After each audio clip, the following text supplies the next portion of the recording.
शिवास्तगोपारुदन्तं मुहुर्नेत्रं जुग्ममृजान्तं कराम्भोजयुग्मेन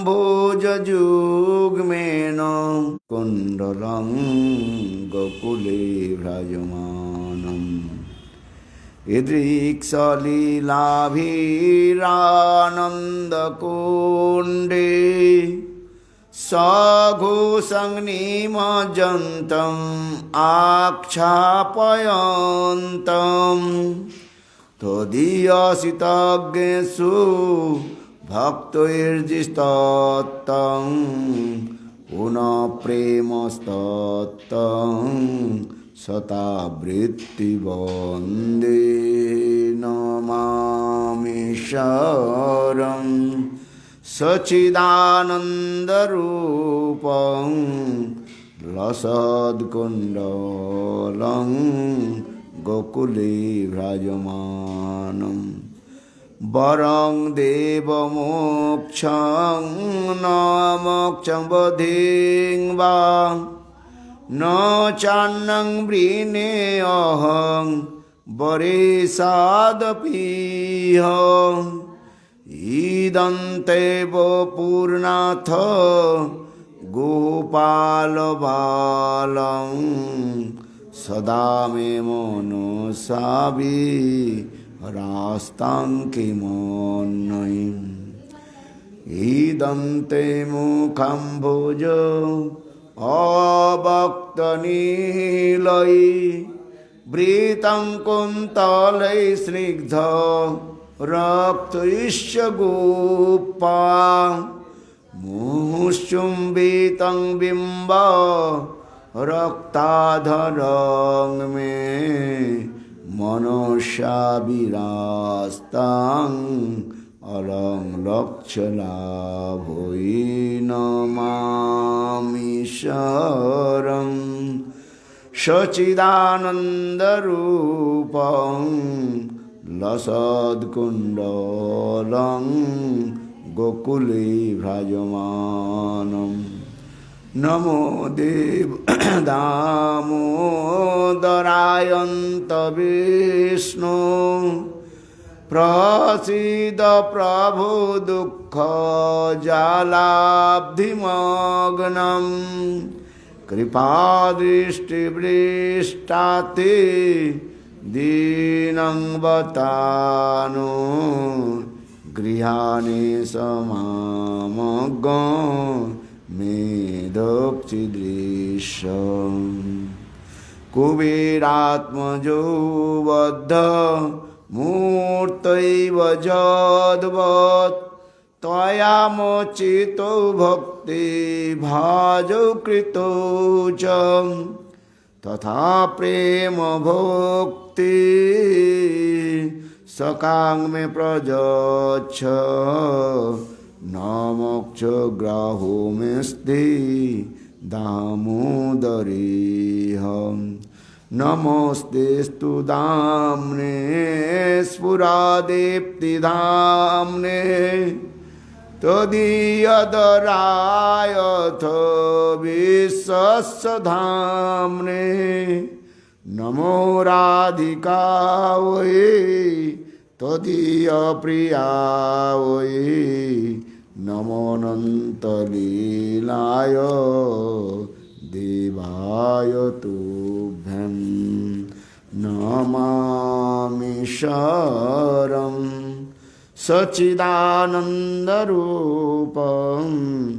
लसत्कुण्डलं गोकुले भ्राजमानम्। सर्वप्रथम मेरे गुरुपाद पद्म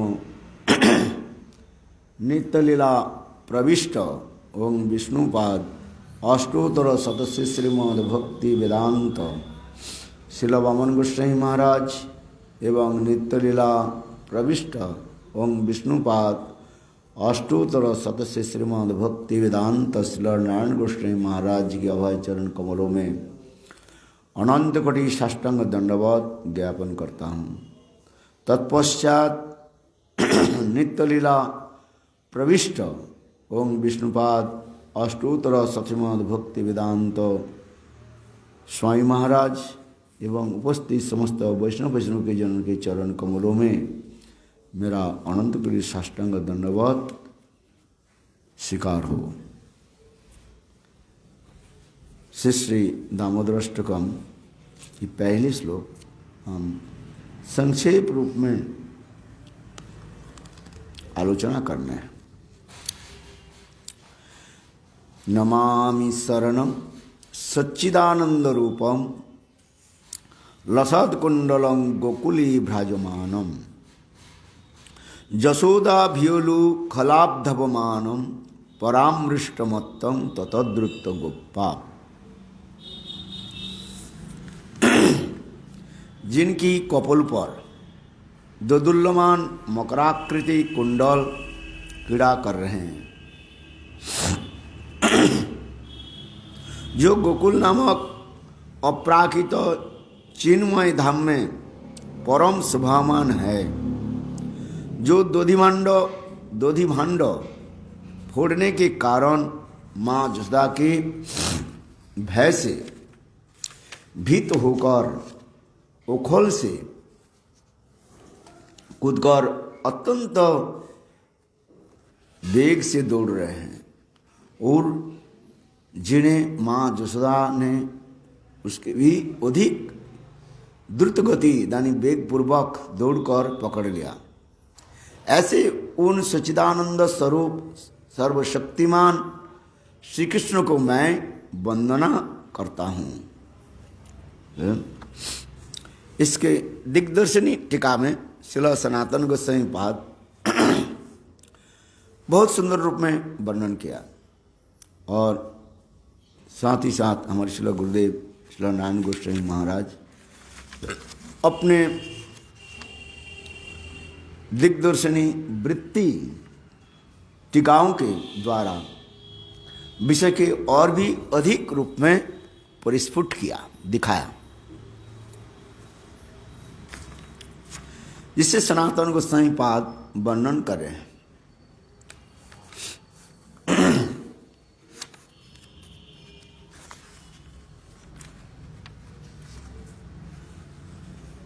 निरुपाधिक करुणा वारिधि गुरुपाद पद्म की कृपा से यह दिग्दर्शनी टीका का भावानुवाद हो रहा है। श्री राधा जी के साथ भगवान दामोदर का प्रणाम कर दिग्दर्शनी नाम की दामोदराष्टक की यह व्याख्या की जा रही है। कल हमने 4 दामोदर की कथा श्रवण कराया। ये पहले जो है वात्सल्य भाव से माँ जसोदा बाल गोपाल के उखल के साथ अपने जुड़ा बांधने वाले दाम के साथ, दाम के द्वारा, रस्सी के द्वारा उनको बांध दिया, अर्थात कृष्ण के कमर के साथ और उखल के साथ रस्सी द्वारा कस करके बांध दिया था, इसलिए उसके नाम हो गया राधा दामोदर। तीसरी नाम इसमें है कि किसी प्रकार किसी समय कृष्ण राधा सखी के साथ गांठुली गांव में एक स्थान में बैठे हुए थे। उसमें पीछे से सखिया ने किया कि राधा और कृष्ण के गांठबंधन करा दी, कपड़े के साथ बांध दिया। बांध दे करके वे लोग विवाह के जो लड़ी जो है विवाह के जो है समय जो स्त्रियां दलबद्ध होकर के एकत्रित होकर के जो विवाह की कीर्तन आदि करते हैं उसके करने लगे। तो उस समय राधा कृष्ण लज्जित हुए, भाई यहाँ पर विवाह के क्यों लोरी क्यों ये लोग आ रही है। तो एक दूसरे से जब भगने लगे देखा तो उनकी कपड़ा बंधा हुआ है, इसलिए इसको कहा जाता भी राधा दामोदर भी कहा गया। तीसरी राधा दामोदर के बारे में इसी प्रकार मैंने काल कहा था, किसी समय कृष्ण राधा जी के बोले उनके कुंज में आएंगे, किंतु किसी प्रकार से चंद्रावली के सखी पद्मा जी को जो है थोड़ा गंध लग गया, ये कृष्ण आज राधा जी के कुंज में पधार रहे हैं। तो अब उस समय चंद्रावली ने किया कि कृष्ण के मार्ग रास्ता पर रोक लिया और कृष्ण के बहा करके फुसला करके चंद्रावली के कुंज में लेकर के आए। और चंद्रावली के कुंज में जब राधा कृष्ण रहने लगी और उनके साथ बातचीत होने, इधर समय व्यतीत होते जा रहे हैं। श्रीमती राधिका कुंज के जय बहुत सुंदर रूप में सजाया, गोविंदा आने के लिए प्रतीक्षा कर रही है, किंतु समय और भी बढ़ते जा रहे हैं। तो राधा जी के इस प्रकार भावना देख करके रूपमंजरी और रतिमंजरी ये दो लोग ने राधा जी के कुंज से बाहर आकर के और चारी तरफ वृंदावन के चारी तरफ ढूंढने लगे, खोज करने लगे। और फिर उनके पता चला किसी प्रकार से ये कृष्ण चंद्रावली के कुंज में विराजमान है। तो उस समय रतिमंजरी अर्थात रूपमंजरी जोर जोर से चिल्लाने लगी, हे गोविंद, हे कृष्ण, आप कहाँ हो? ब्रज में जो है असुर आकर के हम लोगों के कष्ट दे रहे हैं, उपद्रव कर रहे हैं। इस कथा को सुन करके रसिक शिरोमणि कृष्ण समझ गए ब्रज में असुर कौन है? कृष्ण के विरह रूपी असुर है, जो राधा आदि गोपियों की सताती है। कृष्ण विरह असुर, इसलिए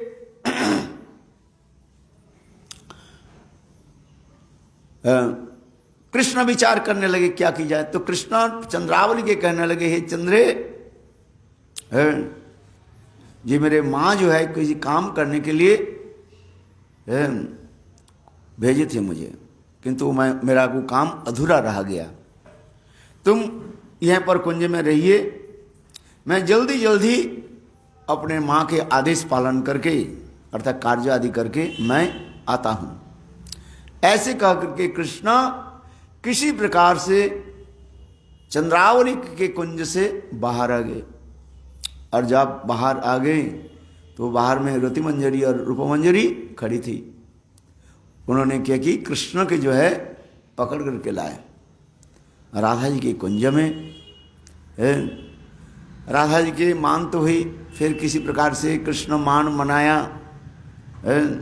मान मनाने के बाद उस समय राधा और कृष्ण के जो है ये समस्त मंजरियाँ जो है बांध दिया था, इसलिए उनके नाम ये हो गया राधा दामोदर। इस प्रकार राधा दामोदर की विशेष प्रसिद्धि आचार्य वादों ने दिखाया। किंतु विशेष करके श्रीमद् भागवत में जो दामबंधन लीला आदि कथा सुखदेव गोस्वामी पाद परीक्षित महाराज के श्रवण कराया, वो दामबंधन क्या है? जसोदा दामोदर के नाम में प्रसिद्धि है, जो वात्सल्य रस की कथा है। तो इसी प्रकार मंगलाचरण में श्री सनातन गोस्वामी पाद स्तुति आदि प्रारंभ में सत्यव्रत मुनि के अनुसार नमामि पद के द्वारा ही मंगलाचरण की प्रार्थना की रहे, जिस कथा हम लोग काल भी श्रवण कर रहे थे। ग्रंथ प्रारंभ करने के लिए 3 वस्तु जरूरत है। मंगलाचरण, ये मंगलाचरण 3 प्रकार के होता है। एक नमस्कार है और वस्तु निर्देश और आशीर्वाद है। यह पर जो है नमामि शब्द के द्वारा मंगलाचरण कर रहे हैं। सत्यव्रत मुनि मंगलाचरण कैसे करें? नमामि शब्द से, नमामि शरणम। ओहो, कृष्ण कोई साधारण व्यक्ति नहीं है, सर्वश्रेष्ठ परात्पर परत्व स्वयं भगवान है। इसलिए भगवान के मैं प्रणाम करता हूँ, क्योंकि भगवान जो लीला आदि करते हैं लोकवत्तु लीला कैवलम, मनुष्य की भांति लीला करते हैं, किंतु उसमें साथ ही साथ दो वस्तु रहता है, सर्वज्ञता और मुग्धता रहता है। सर्वज्ञता क्या है? जिसको कहते हैं ऐश्वर्य भाव, ईश्वरत्व भाव रहता है। ईश्वरत्व माने ईश्वर शब्द के अर्थ क्या है? जिसको कहते हैं कंट्रोलर, इस धातु है। ये ब्रह्मा शिव आदि के भी जो कंट्रोल करते हैं, है जहाँ पर वहाँ पर ईश्वर शब्द प्रयोग होता है। ऐसे साधारण लोग त्रिदेवता के बारे में जानते हैं, ब्रह्मा विष्णु और शिव त्रिदेवता। किंतु इस तीन देवता में सर्वश्रेष्ठ कौन है? विष्णु की बताएगा। ब्रह्मा की कार्य क्या है? सृष्टि कार्य कर दिया। विष्णु के कार्य जगत जीवों के पालन करना, और शिव जी के कार्य ध्वंस करना है। इसलिए त्रिदेवता कहा गया शास्त्र में, ब्रह्मा विष्णु और शिव, अर्थात सृष्टि पालन और ध्वंस। किंतु सृष्टि पालन और ध्वंस तीन कार्य वास्तव रूप में कौन करते हैं? वर्णनंदन श्याम सुंदर है। इसलिए कहते हैं तुम ही सर्वेश्वरेश्वर ब्रजेंद्र नंदन, तुम्हारा इच्छा है जीवेर जन्म मरण, तब इच्छा मत ब्रह्मा करेन सृजन, तब इच्छा मत विष्णु करेन पालन, तब इच्छा मत शिव करेन संहार। तुम ही सर्वेश्वर ब्रजेंद्र नंदन। तात्पर्य क्या है? इस कीर्तन में भक्तिविनोद ठाकुर भी प्रमाणित कर रहे हैं बंगला कीर्तन के द्वारा, सर्वेश्वर समस्त ईश्वरों के ईश्वर वर्णनंदन श्याम सुंदर है। हाँ सुनिए, अर्थात कृष्ण कहते स्वयं रूप कहा जाता है। स्वयं रूप, तदेकात्म रूप और आवेश है। ये तीन रूप में भगवान प्रकाशित होते हैं। स्वयं रूपे ब्रजे ब्रजेंद्र नंदन, ये जो मूल कहा जाता है। स्वयं रूप किसको कहा जाता है? जो और कोई रूपों के अपेक्षा नहीं करके अपने स्वयं शतसिद्ध रूप में जो प्रकाशित होते हैं, उसके कहा जाता है स्वयं रूप कहा जाता है। जैसे एक शब्द है, ये स्वयं है। एक शब्द हम जो लिखते हैं मैथमेटिक्स में, वन, एक शब्द जो लिखते हैं, एक लिखा, ये किसी के आश्रय करके नहीं होता, ये स्वयं ही एक लिखा जाता है। क्योंकि दो शब्द लिखे है, एक के बाद 2 3 4 5 6 7 8 सब एक के आश्रय लेकर के तब गिनती रहता है। दो शब्द आप कहेंगे, 1 + 1 क्या होता है? 2 होता है। 2 + 1 तब 3 बनता है, 3 बनता है। एक के शब्द में रखना पड़ता है कि नहीं है? समझ में? मैथमेटिक्स में एक शब्द जो है इसको कहा जाता है मौलिक शब्द कहा जाता है। एक होता है मौलिक शब्द, एक होता है यौगिक शब्द। मौलिक शब्द इसको कहा जाता है जो शब्द और किसी शब्द के द्वारा आश्रय नहीं लेकर के स्वयं रूप में जो प्रकाशित, इसको मौलिक शब्द कहा जाता है। और यौगिक शब्द, यौगिक कॉम्प्लेक्स, वो दूसरी एक जो मौलिक शब्द के सहारा बिना अपने कार्य नहीं कर सकते हैं, वह प्रकाशित नहीं होता है, उसके यौगिक शब्द कहा जाता है। जैसे आप 2 कहे, 3 कहे, 4 कहे, 5 कहे, जितने भी शब्द कहते जाए, संख्या कहे, सब एक के आश्रय लेना पड़ेगा। जैसे 2 कहा गया, 2 जो नंबर जो है मैथमेटिक्स में 2, 1 + 1 क्या बनता है? 2 बनता है। 3 भी कैसे बना?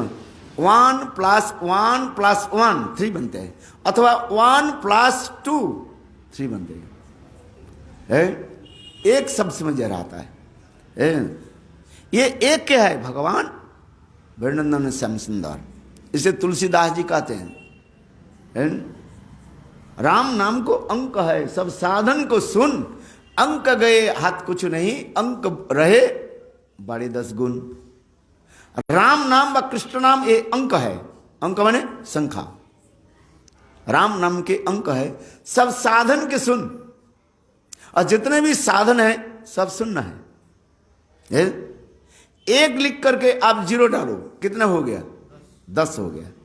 फिर एक 0 डालो, 100 हो गया। 10 गुना बढ़ते जाएगा, 10 गुना बढ़ते। इसलिए राम नाम के अंक है, सब साधन के सुन, अंक रहे बड़े 10 गुण है। अंक एक रहा करके जब जितने भी 0 दोगे उसके मात्रा, उसके क्या हो गया? 10 गुना बढ़ जाएगा है। एक लगा करके 0 दो, 10 हो गया।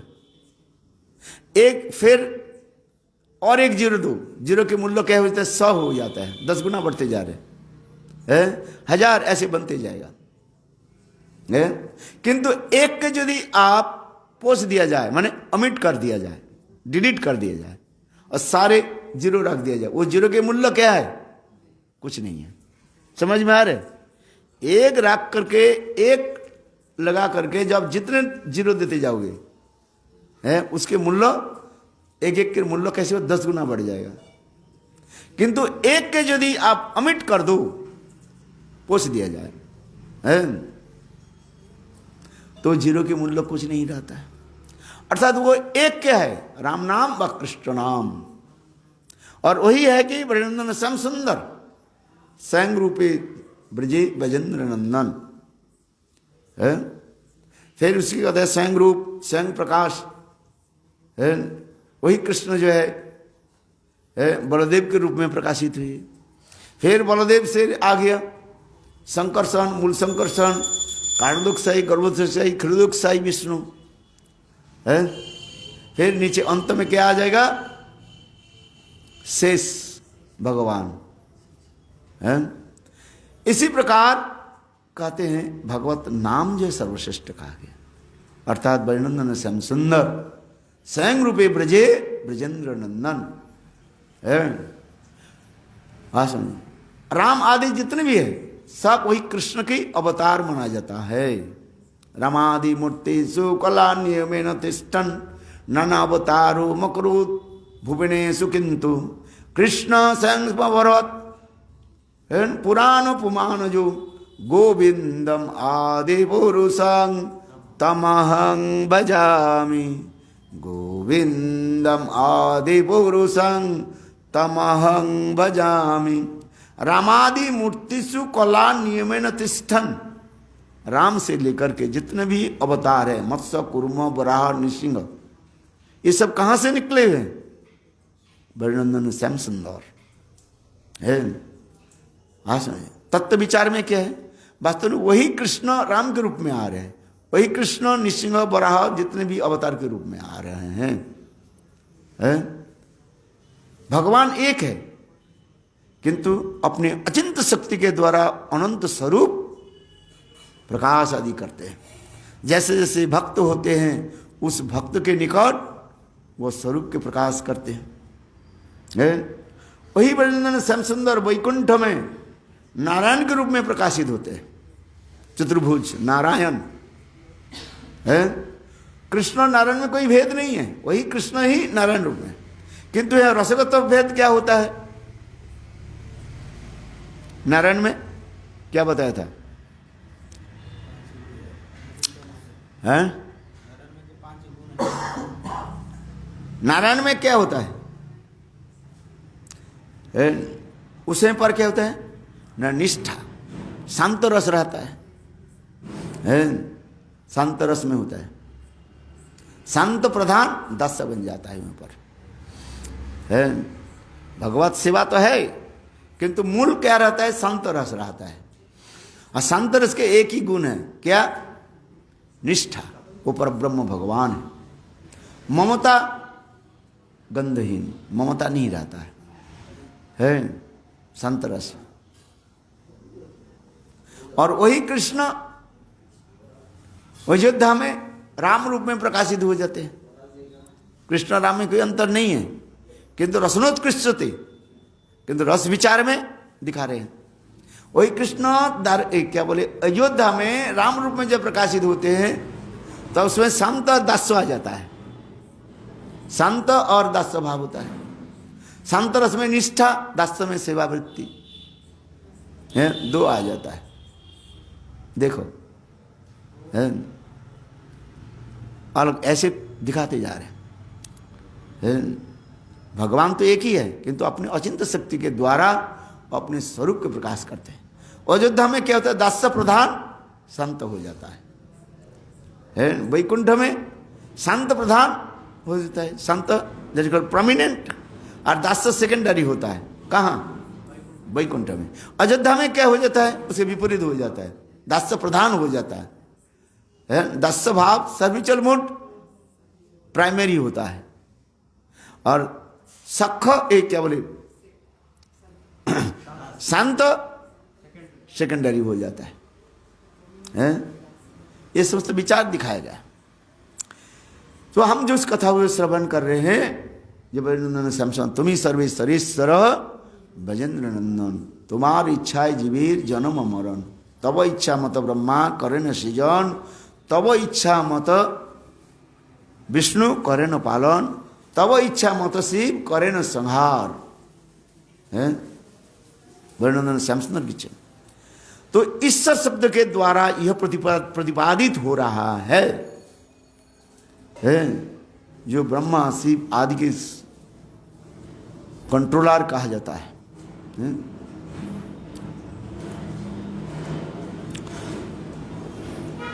और गोकुल में प्रकट हो अपनी भगवत्ता के सार सर्वस्व का वर्णन करते हैं। भगवत्ता सार, माधुर्य सार भगवत्ता है। गोकुल में प्रकटित अपनी भगवत्ता के सार सर्वस्व का वर्णन करते हुए सत्यव्रत मुनि भक्तिपूर्वक उन्हें यानी कृष्ण की प्रार्थना कर रहे हैं नमस्कार आदि के द्वारा। इन्होंने मैं नमस्कार कर रहा हूँ, ईश्वर को नमस्कार कर रहा हूँ, जहाँ ईश्वर शब्द के 3 अर्थ कहा जाता है। फिर हमारे सनातन गोस्वामी बता रहा है, ईश्वर के 3 अर्थ बता रहे हैं। क्या? एक है सर्वशक्तिमान, he is the supreme controller, और जगत एकनाथ है, जगत एकनाथ है, जगत के एकमात्र नाथ कहा जाता है, जगन्नाथ है, अर्थात निज प्रभु। मैं सर्वशक्तिमान ईश्वर को नमस्कार कर रहा हूं, इस अर्थ की स्तुति आदि करने के लिए शक्ति की प्रार्थना निमित्त है।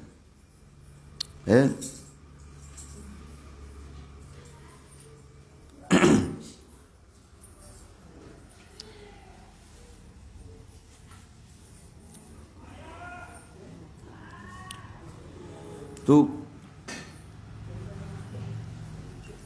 ईश्वर शब्द के द्वारा, ईश्वर शब्द के 3 अर्थ कहते हैं, सर्वशक्तिमान, जगन्नाथ और स्वयं प्रभु है। स्वयं प्रभु कहा गया। स्वयं प्रभु माने इज सुप्रीम है। मैं जगत के एकमात्र नाथ को नमस्कार कर रहा हूं, इस अर्थ के वस्तु का परम वंदनीय होना सूचित है। किसको प्रणाम कर रहा हूं? जो सर्वशक्तिमान, सबके कंट्रोलर है, ऐसे जगत के नाथ, एक नाथ है, वो जगत के नाथ ब्रह्मा शिव आदि के वंदनीय है। जहाँ पर ब्रह्मा शिव आदि जिनके चरण कमल को वंदना आदि करते रहते हैं,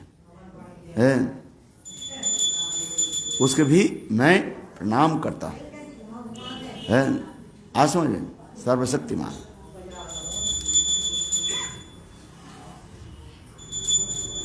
वो भगवान कैसे हैं? न सच्चिदानंद रूपम, यहाँ पर अद्वैतवादी के मत को खंडन करते हुए करें, वो उनके रूप है सच्चिदानंद। क्योंकि अद्वैतवादी लोग, शंकरपंथी, भगवान की सच्चिदानंद विग्रह के वो स्वीकार नहीं करते हैं। भगवान की आरती पूजा तो करते हैं, कृष्ण बलराम विग्रह के तो मंदिर में रख लेते हैं। यहाँ पर है ना, निकट में गए कभी? यहाँ पर भी उनके भी मंदिर भी है, मायावादी के मंदिर है?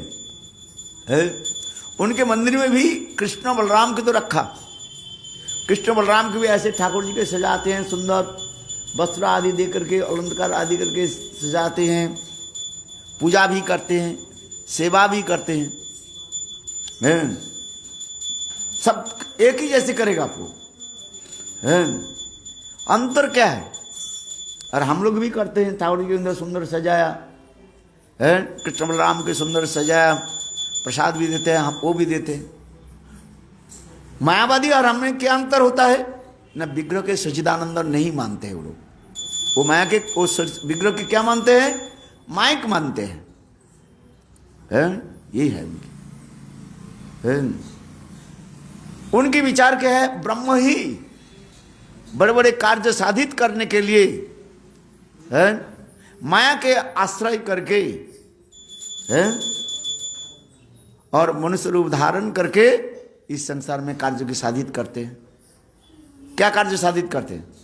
जैसे असुर के मारना पीटना, धर्म संस्थापन करना है, वही ब्रह्म ही है माया के द्वारा आच्छादित होकर के, यानी ब्रह्म माया के द्वारा आच्छादित होकर के इस संसार में राम कृष्ण आदि के रूप में प्रकाशित होते हैं। जब कार्य जब साधित हो जाता है फिर माइक शरीर के छोड़ करके वो ब्रह्म में लीन हो जाते हैं। ये मायावादी के विचार समझ में आते हैं? मायावादी के विचार क्या बताया? पहले मायावादी के विचार सुनो, तब तो उसे खंडन करोगे। क्या बताया बताओ? क्या मानते नहीं? विग्रह के मानते हैं। विग्रह क्या मानते हैं? माइक मानते हैं, सच्चिदानंद मानते नहीं। सच्चित आनंद वो विग्रह तो मानते हैं, नहीं तो पूजा कैसे कर रहे? किंतु क्या मानते हैं? उसके माइक मानते हैं। जैसे हमारे शरीर है, इस शरीर छोड़ करके हम चले जाते हैं, उसी प्रकार मायावादी लोग कहते हैं भगवान माइक शरीर लेकर के आते हैं। वो भी माइक शरीर क्या है? ब्रह्म के द्वारा आच्छादित शरीर का है। वही ब्रह्म ही शरीर धारण करके आते हैं माया के द्वारा। कैसे शरीर धारण करते हैं? माया के द्वारा। उन लोग के पहली जो है मायावाद, माया रखते हैं सब है। और फिर बड़े बड़े कार्य आदि साधित करते हैं। बड़े बड़े कार्य क्या है? असुरों के मरना। जैसे गीता में भगवान कहते हैं जदा जदा धर्मस्य ग्लानि भवति भारत परित्राण साधुना विनाशाय च दुष्कृतम धर्म संस्थापनार्थ संभवामि जुगे जुगे। असुरों के मारने के लिए, जुगे धर्म स्थापन करने के लिए वही ब्रह्म राम और कृष्ण के रूप में आते हैं। जब असुर मर जाता है, मार दिया जाता है, धर्म संस्थापन हो जाता है, तब वही राम और कृष्ण क्या करते हैं? अपने माइक शरीर को छोड़ देते हैं और माया छूट जाती है जो आच्छादित जो माया छूट, और ब्रह्म में जाकर के लीन हो जाता है, ब्रह्म लीन हो जाता है। अर्थात तात्पर्य क्या है? भगवान के जो विग्रह को सच्चिदानंद तो नहीं स्वीकार नहीं करते हैं, भगवान को माया के अधीन समझते हैं, माया के द्वारा आच्छादित हो जाते हैं, यही कहते हैं। किंतु यहां पर क्या कर रहे? नहीं, नमामि ईश्वरम, मैं प्रणाम करता हूं ईश्वर भगवान को, जिनके पहले कहते हैं रूप कैसे हैं? सच्चिदानंद रूपम, सच्चित आनंदमय रूप है उसका है। वह सच्चिदानंदमय विग्रह है। यहां तत्व विशेष द्वारा पार्थ वस्तु का उत्कर्ष विशेष उक्त हुआ है। पुनः सुंदर जो विशेष रूप के द्वारा है पार्थ वस्तु का उत्कर्ष विशेष बता रहे हैं। पहले भगवान को कैसे स्थापित किया? न सच्चिदानंद विग्रह है। मायावादी को खंडित करते हुए कह रहे क्या? हे मायावादी लोग, तुम जो कहते ये विग्रह माइक है, ये विग्रह माइक नहीं है, ये विग्रह साक्षात भगवत स्वरूप सच्चिदानंद स्वरूप है, सच्चित आनंदमय है, सच्चित आनंदमय हो, सत्ता स्वरूप, ज्ञान स्वरूप और आनंद स्वरूप है वो है। ये लिखा सच्चित आनंद स्वरूप। क्या क्या बताया? सत्ता जिसमें है एग्जिस्टेंस, सत्ता, और ज्ञान स्वरूप उसके समस्त नॉलेज भी है, और क्या है? आनंद स्वरूप है वो है। इसलिए आनंदमय अभ्यासात आनंदमय विग्रहम है। भगवान के विग्रह के आनंदमय विग्रहम, भगवान के विग्रह आनंद स्वरूप कहा गया है। इसलिए सच्चिदानंद स्वरूप के वर्णन करने के पश्चात कर वो सच्चिदानंद स्वरूप क्या है?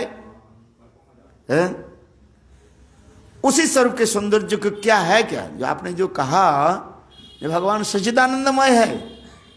अच्छा, सच्चिदानंदमय तो है, ठीक है, उसके रूप और कुछ वर्णन करो। तब तो उसके कह रहे क्या? सौंदर्य विशेष के द्वारा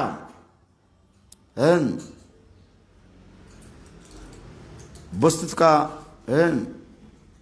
प्राथर्य, मैंने वह जो वस्तु के का उत्कर्ष विशेष बता रहे हैं।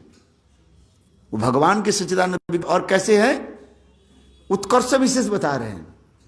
उत्कर्ष माने उनकी विशेषता क्या है। केवल सच्चिदानंद करने तो लोग समझ में नहीं आएगा है। सच्चिदानंदमय, आत्मा भी सच्चिदानंदमय कहते हैं। आत्मा अणु है, अणु, और भगवान बृहत। जीव और भगवान में अंतर ही हो जाता है। जीव को कहा जाता है अणु सच्चिदानंद, और भगवान है बृहत सच्चिदानंद है। हाँ समझिए, अणु और बृहत लेकर के ही जीव और भगवान के अंतर दिखाते है उसमें, वो भी सच्चिदानंद है। जीव अनेक है और भगवान एक है। एक शुद्ध संग ज्योति, एक शुद्ध, एक माने भगवान, जीव अनेक है, एक शुद्ध संग ज्योति। संग ज्योति माने स्वाभाविक रूप में वो ज्योतिष्मान है। आज समझिए, और किसी का आश्रय लेना नहीं पड़ता है। संग ज्योति।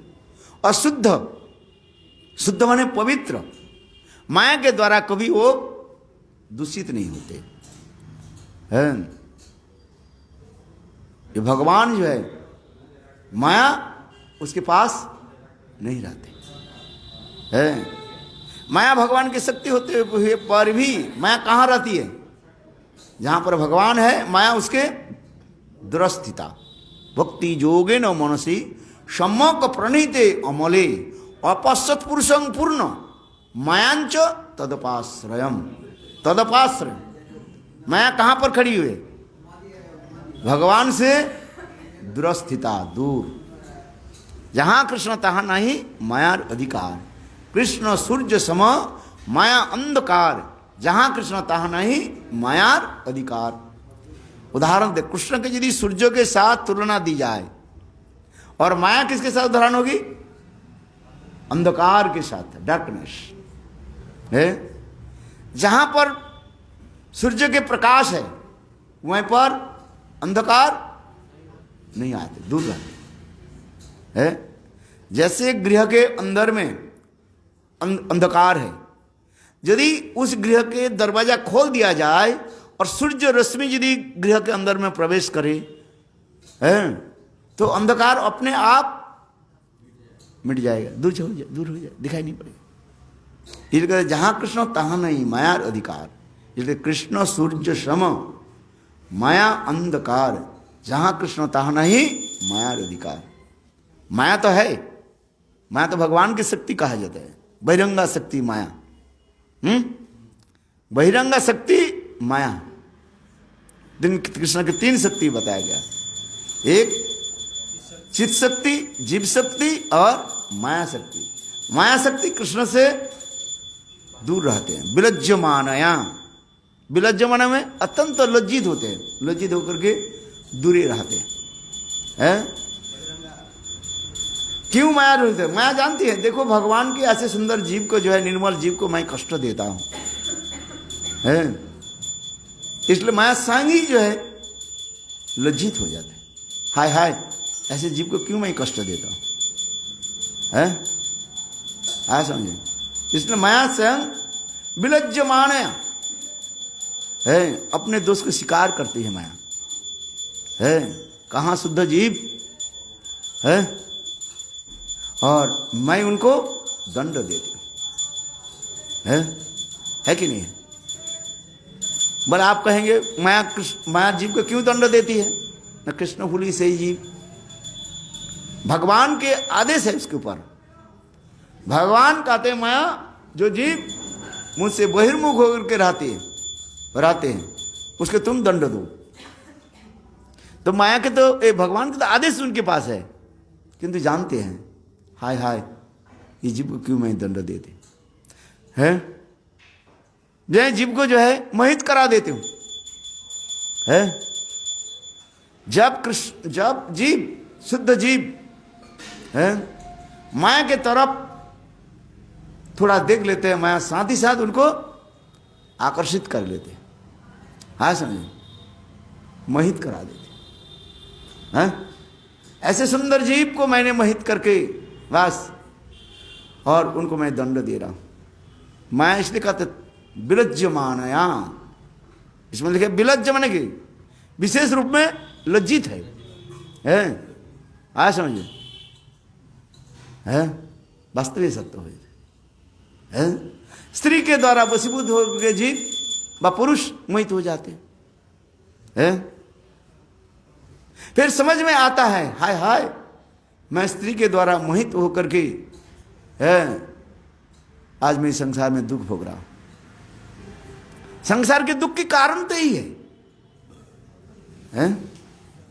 मेरा याद होता है एक मैं भिक्षा करके आ रहा था, कलेक्शन करके आ रहा था, जेठ महीने तक है, और कड़ी धूप भी पड़ रही थी, है, करीब 1:30-2 बज गया।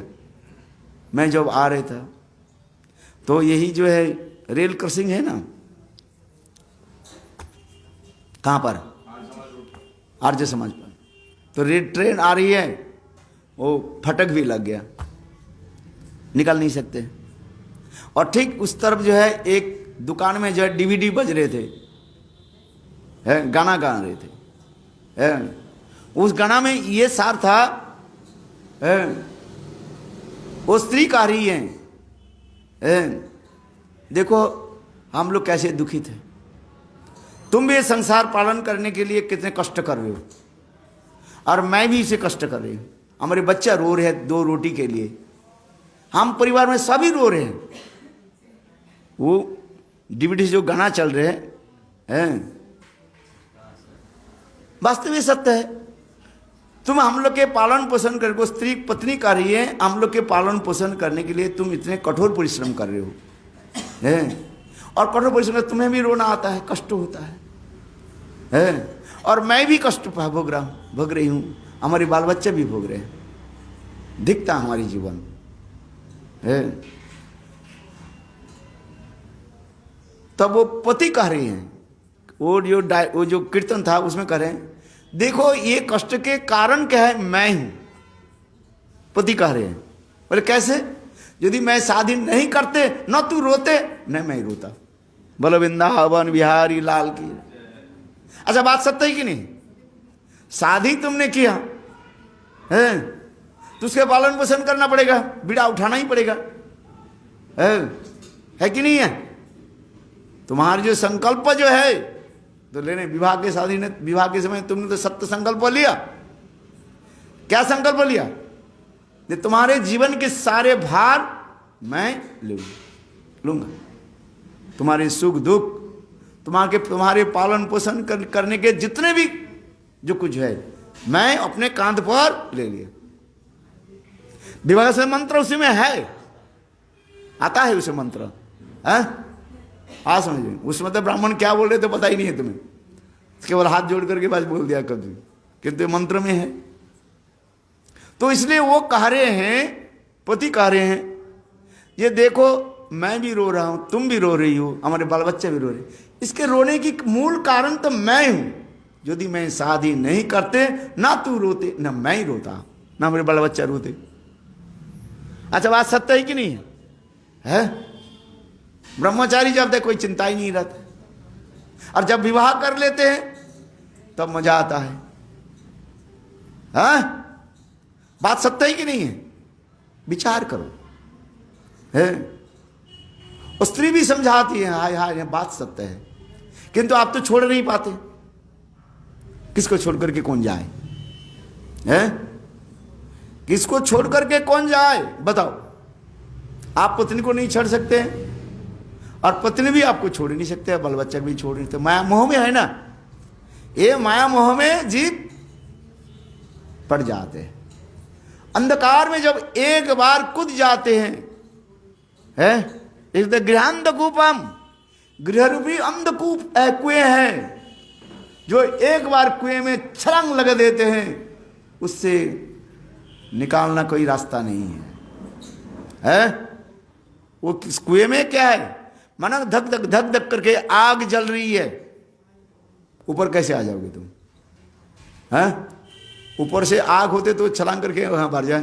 कुएं के नीचे यदि आग जले और उस कुएं में आप यदि कूद जाए, बाहर नहीं आ सकते हैं, झलस झलस करके, हैं? बस वहीं पर प्राण छोड़ना ही पड़ेगा। है? हाँ, एक उपाय है, कोई बरसात आ जाए, है? मानो बादल, घनाघोर बादल आ जाए, और वो बादल के पानी कुएं में गिरे, जहां पर कुएं में तो पानी है नहीं, मैं कहा दिया, उसमें क्या है?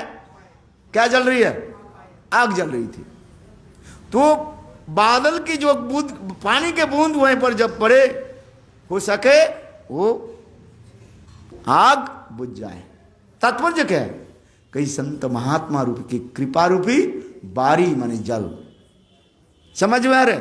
संत महात्मा के कृपा रूपी क्या बताएं? जल, पानी है, कृपा रूपी पानी, तो हो सकता है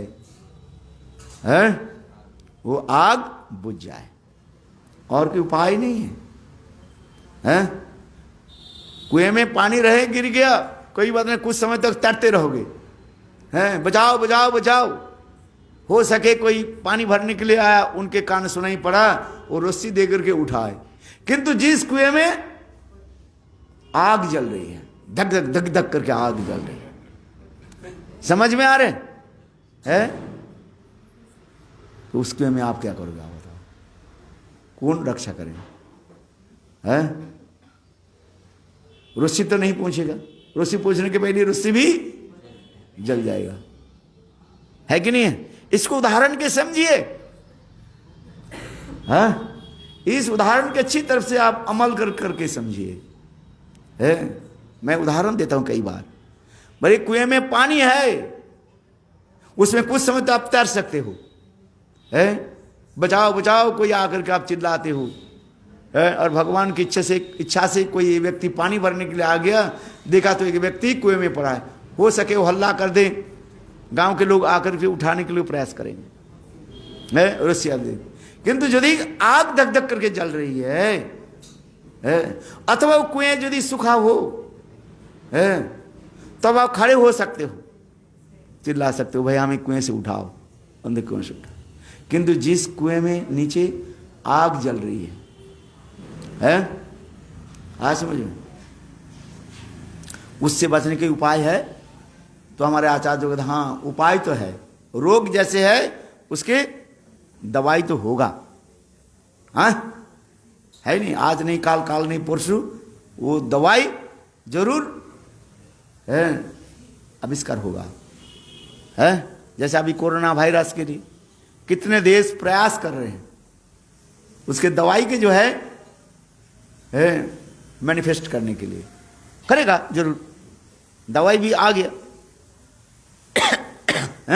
ये महामारी रोग के जो है दवाई तो आ गया है।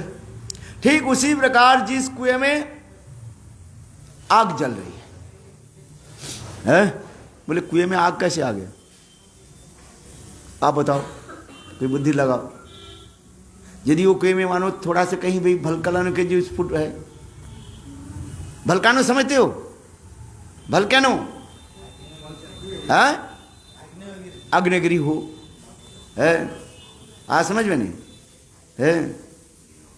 आप अग्निगिरी अभी आ गया है, आप क्या करोगे बताओ? हाँ, उसी जो बचाने के लिए एक ही उपाय क्या है, यदि घनाघोर बादल छा जाए और घनाघोर बारिश हो है, तो हो सके वो आग बुझ जाए है। वो क्या है? बारिश क्या है? क्या बताए? संत महात्मा के कृपा रूपी है। हम लोग बंगला कीर्तन में कहते हैं क्या?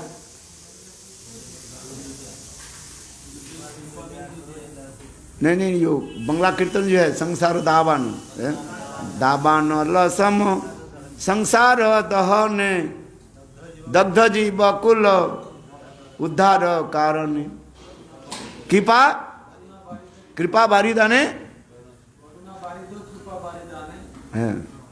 उसमें आ रहे ना, उसमें हम नहीं कर रहे, इसमें देखो कब बता रहे है।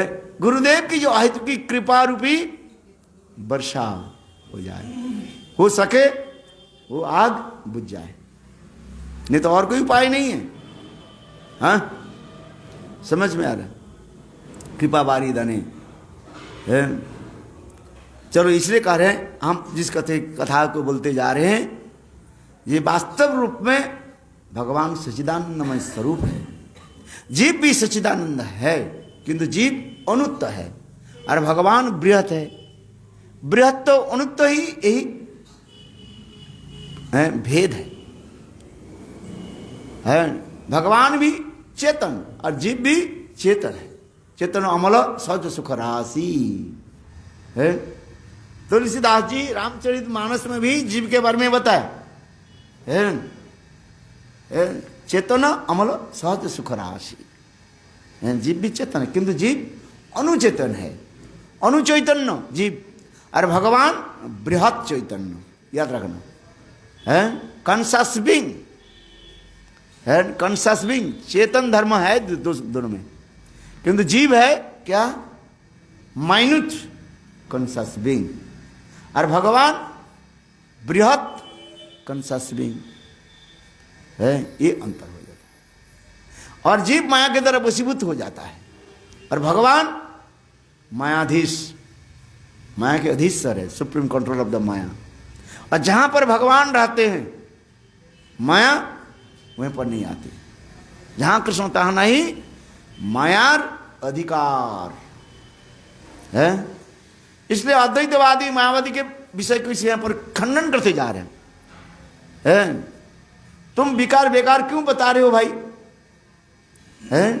शंकर पंथी को मानो यही कह रहे हैं भाई, तुम कपोल कल्पित है वाक्य कि तुम क्या क्यों यहां पर कर रहे हो? ये भगवान माया के आश्रय करके है और मनुष्य रूप धारण करके बड़े बड़े काम करते हैं। भगवान माया के थोड़ी, जहां पर माया तो रह नहीं सकते हैं। थोड़ा तो अध्ययन करो हे अद्वैतवादी मायावादी, थोड़ा तो अध्ययन तो करो। भगवान के सच्चिदानंद स्वरूप है वो, है? तुम व्यर्थ हो, बेकार शब्द क्यों लगा रहे हो? कपोल कल्पित हो वाक्य, कपोल कल्पित तो समझ में आता है कि मतलब मानसिक कल्पना कर लिया है। किंतु शास्त्र तो विचार करके बोलो। शास्त्र में यहां पर के कह रहे हैं, भागवत में स्पष्टीकरण के कहा गया है। ये माया कहां से? विलज्जमानया, माया अत्यंत लज्जित होकर के दूर में खड़ी हुई है। भक्ति योगे न मनसी सम्यक प्रणीते अमले अपस पुरुषं पूर्ण मायांचो तदपाश्रम। मायांच कहाँ माया कहे? तद अपश्रम, माने बहुत दूर से वो खड़ी हुई है। और कैसे खड़ी हुई है? विलज्जमानया, अत्यंत लज्जित होकर हाथ जोड़। हाय, माया भी समझती है? आज समझ में नहीं है? समझ में आ रहे? स्त्री समझ जाती है, हाय हाय मैंने ये इस व्यक्ति को क्यों मैंने अपने फेट में क्यों ले लिया। फेट समझते कि नहीं है, सांप जैसे है अपने फेट में ले लेते हैं ना, तो वो स्त्री भी समझ रही है आज है। बेकार ब्रह्मचारी था है, वो ब्रह्मचारी था और मैंने अपने भ्रुभंगी के द्वारा मैंने क्या कि उनके मैंने अपने फेट में ले लिया। फेट समझते हो कि नहीं, सांप जैसे अजगर है फेट में ले लेते हैं ना है, फिर मैं क्यों ले लिया दिखता। तब वो समझती है, माया भी समझ रही है आज है।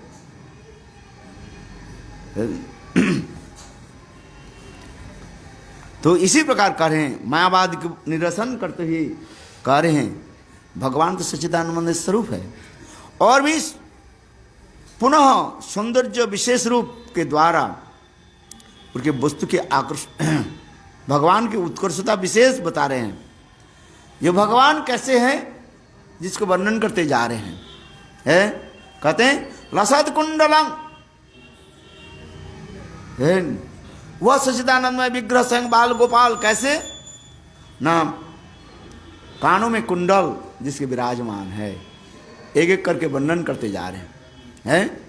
और वो कुंडल कैसे होते हैं, दोदलमान होती है। दोदलमान माने ऐसे हिल रहे हैं, अर्थात गोपाल जब दौड़ रहे हैं तब गोपाल की क्या होता है, कुंडल भी हिल रहे थे। और वो कुंडल क्या करते हैं, सदा सर्वदा गोपाल के मानो चुंबन कर रहे हैं। आ समझे, इसलिए लसत कुंडलम गोकुले भ्राजमानम, अर्थात यशोदा के भय से भाग रहे हैं इस कारण से, अथवा सतत ही बाल क्रीड़ा विशेष परायण होने के कारण मानो जिनके दोनों गालों पर दो कुंडल निरंतर दोलन करके कारण क्रीड़ा करते हुए प्रतीत हो रहा है। यहाँ पर सत्यव्रत मुनि भाव नेत्र से ये देख रहे हैं आज कुंडल के कैसे सौभाग्य है। आज में जो सौभाग्य मां यशोदा की है उससे भी सौभाग्य अधिक किसमें है, गोपियों में है। क्या बुझे, जैसे मां यशोदा वात्सल्य भाव से गोपाल के गंडदेश हैं चुंबन करते हैं। आज समझो है बोले गंडदेश क्यों कहा गया, गाल की क्यों है, बोले गंडदेश सेंसिटिव होता है, ये होता है ना बहुत सेंसिटिव। बच्चा को देखो, आप देखे होंगे शायद, बच्चे को यहाँ पर हा करके हंसेगा वो है। बच्चा को आपने देखा कि नहीं देखा है, ले लिया ना, उसके नाभि पर ऐसे करो वो हंसेगा है, उसके गले पर ऐसे करो वो हंसेगा। कि ये सब जो है सेंसिटिव है, अत्यंत संवेदनशील स्थान कहा जाता है। क्यों यहाँ पर गंडदेश क्यों कहा गया है, गंडदेश को जो चुम्बन क्यों करते हैं, हम कोई प्राकृतिक भावना नहीं कर रहे हैं, जड़ जगत के जो है वो बात में नहीं ले रहा हूं, किंतु यहां पर जो है गंडदेश के क्यों कह रहे हैं, इस साधारण जगत में भी देखा जाता है वात्सल्य भाव में माता पिता बालक के हंसाने के लिए प्रेम प्रतीक करने के लिए है उनकी चुंबन आदि करते हैं। गंडदेश और नाभि के स्थल है वो अत्यंत सेंसिटिव होता है, तो बालक हा करके हंसेगा। बालक के हंसाने के लिए देखना, देखे अपना जो लोग माता पिता है देखो हंसेगा, क्यों, ये सब सेंसिटिव है।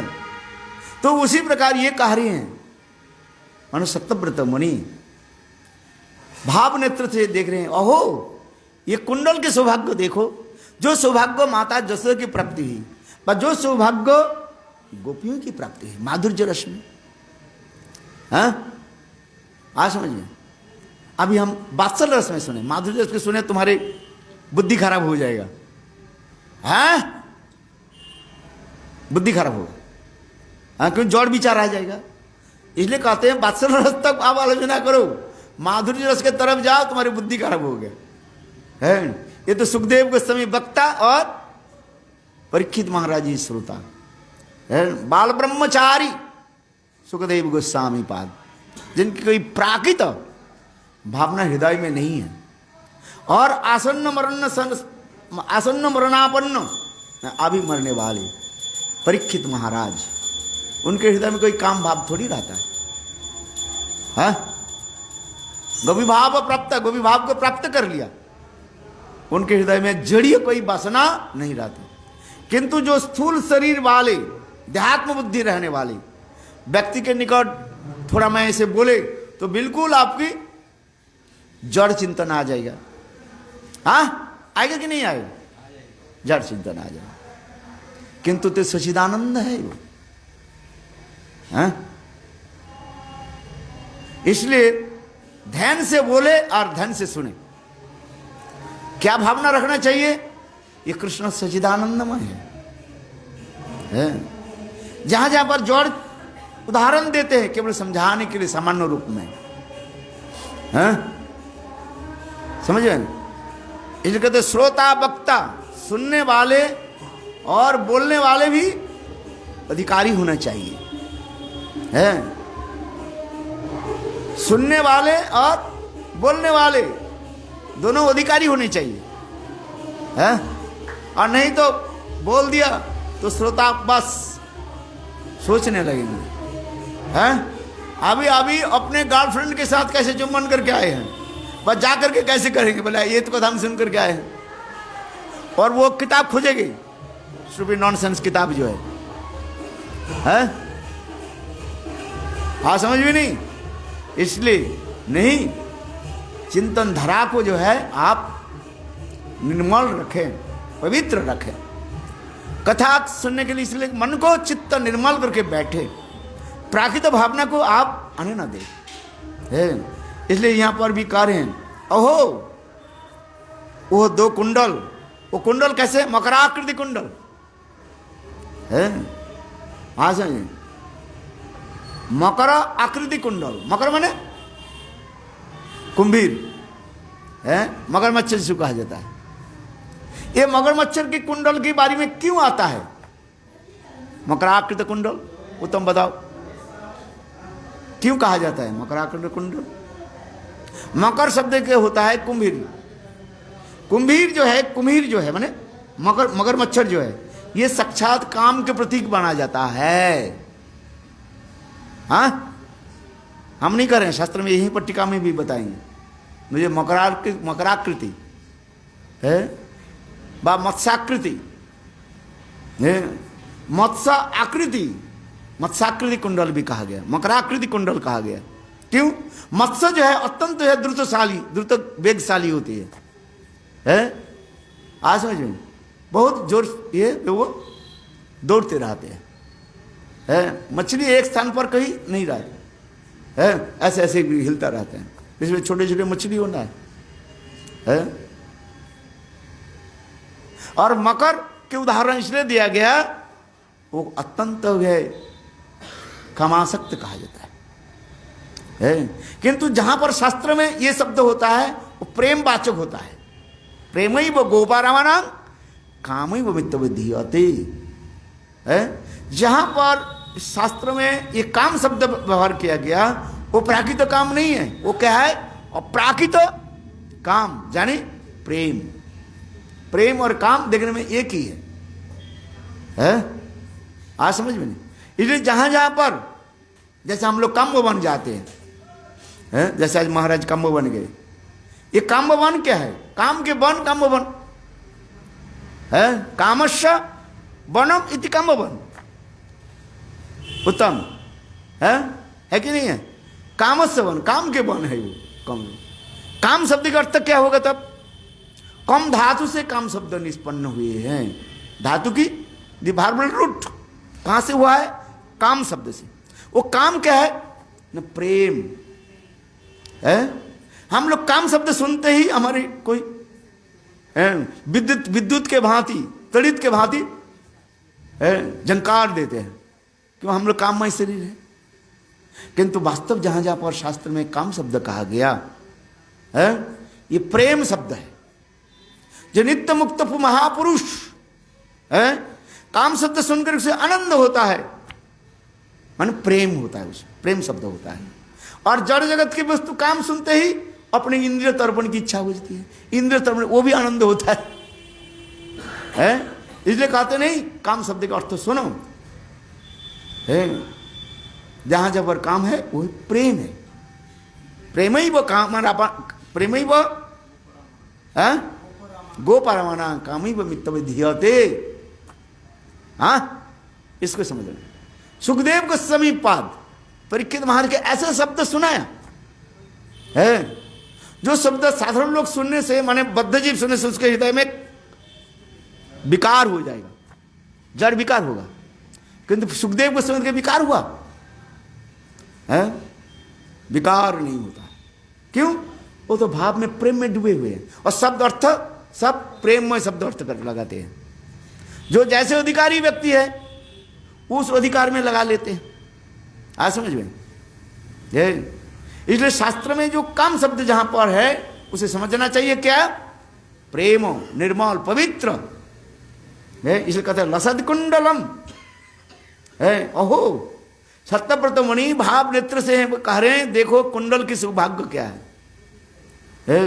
जिस गंड देश को मां यशोदा चुम्बन करती है, अथवा माधुर्य भाव में, श्रृंगार भाव में गोपियां चुम्बन करती है, सखाओं भी चुम्बन आदि करते हैं, सख लोग आलिंगन करते हैं। सख, वात्सल्य, माधुर्य, ये तीनों भाव के जिसके कुंड क्या बोले गंड देश के जो आलिंगन करते हैं, चुम्बन करते हैं। और वही कुंडल आज एक बार नहीं, कितने बार, सदा सर्वदा, सदा सर्वदा कुंडल कृष्ण के गंड देश गाल को जो चुम्बन कर रहे, आहा कितने सौभाग्य देखो हैं। सख लोग सखाओं को सब समय नहीं करते हैं, क्योंकि अधिक समय तो कृष्ण सखा लोग तो कृष्ण के साथ नहीं रहते हैं, गोचारण के समय आते हैं, वह विशेष के समय में आ जाते हैं, बाकी समय तो घर में ही रहता है। माँ यशोदा की भी कार्य हैं, वो भी सदा सर्वदा नहीं करती, काम भी करते हैं ना, बालक के हर समय चुम्बन करते रहे। अब ज्यादा चुम्बन करो क्या होगा, लाल हो जाए फिर, हैं? आज समझे, अति प्यार करो बिगड़ जाए फिर, हैं? इसलिए कोई पुराण में एक कथा है जी। एक समय जो है, मैं भूल गया कथा को, जाए थोड़ा स्मरण कर रहा हूं, है अर्जुन बाहर गए, देखा क्या है, ये गाय जो है एक बछड़े के बार बार चाट रहे हैं, और बछड़े के बिल्कुल जो है स्थान क्या हो गया, लाल हो गया। भगवान को आकर के पूछा, मैं ये क्यों कर रहे हैं?